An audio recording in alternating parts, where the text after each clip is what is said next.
Nyuma y'imyaka 9 Mohamed Salah yatangaje ko muri iyi mpeshyi ya 2026 azatandukana n'ikipe ya Liverpool.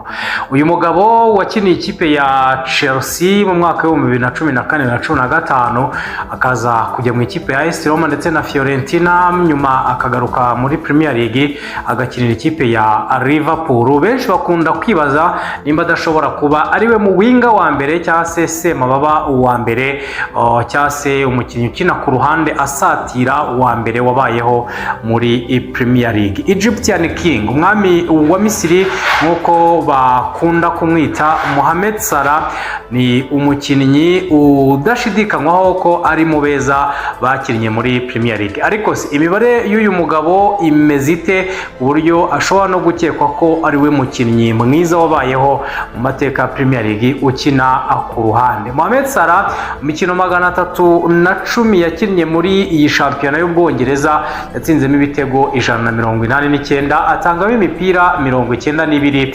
yavuyemo ibitego. Ikindi kandi nuko uyu musore yabaye umukinnyi mwiza w'ukwezi inshuro 7, aza kuba umukinnyi watsinze ibitego byinshi muri iyi shampiyona inshuro 4.